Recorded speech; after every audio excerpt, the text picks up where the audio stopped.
for the dignity for the younger workers. You know, General Motors, since the bankruptcy, have been using long-term temps. Some people are temps for 2 to 3 years, even longer, and they have a right to be hired. You know, they need to be hired. They need to have security.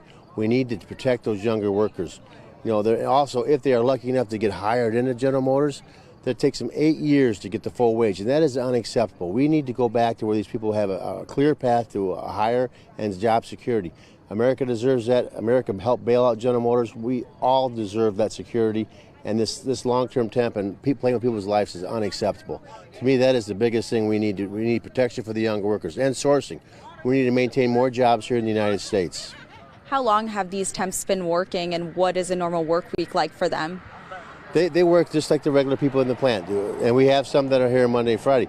But we, since bankruptcy, we've had times we've had temps in the buildings for 2.5 years and had to let them go, and they never became General Motors employees.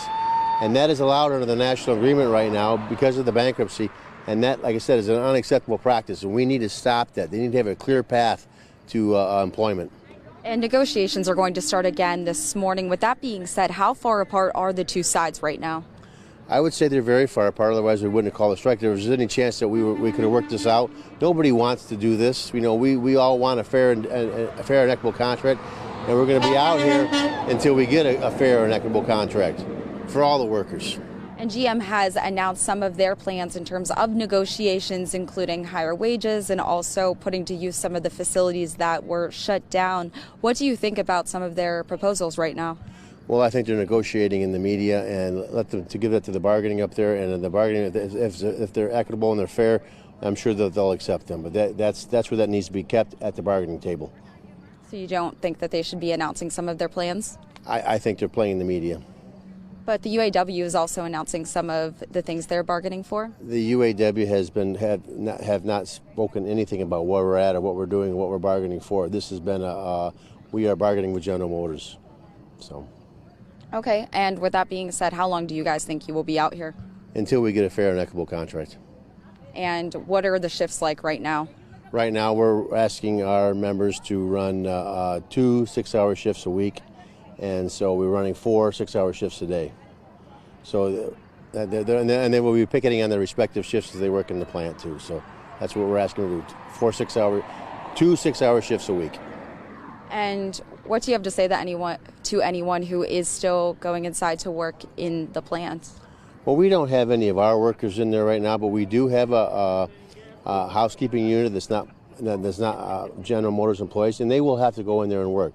And I asked our people to respect anybody that's going in and out of that plant. We're out here doing our thing. We're going to be respectful, and none of my workers are in there right now. None of my UAW members are in there. And before the strike officially had started, do you know what the energy was like inside of the plant? Yeah, there was an anticipation. Everybody's ready to do what they need to do. It's time. We gave up too much to bankruptcy. General Motors have been record profits ever since the bankruptcy. They've had record profits. We need to share in those profits, and so the people are ready to do this. But nobody wants to do this. But we also know that unless we do this, unless we stand our grounds, General Motors will continue to run over their workers. Well, thanks so much for being with us here this morning, Dennis. Of course, we will continue to follow this as it comes. We will be out here throughout the morning. Make sure to tune in to WTOL starting at 4:30 this morning. You do not want to miss a thing. We are going to have live team coverage with bringing you the latest. Reporting live in Toledo, Michelle Backus, WTOL 11.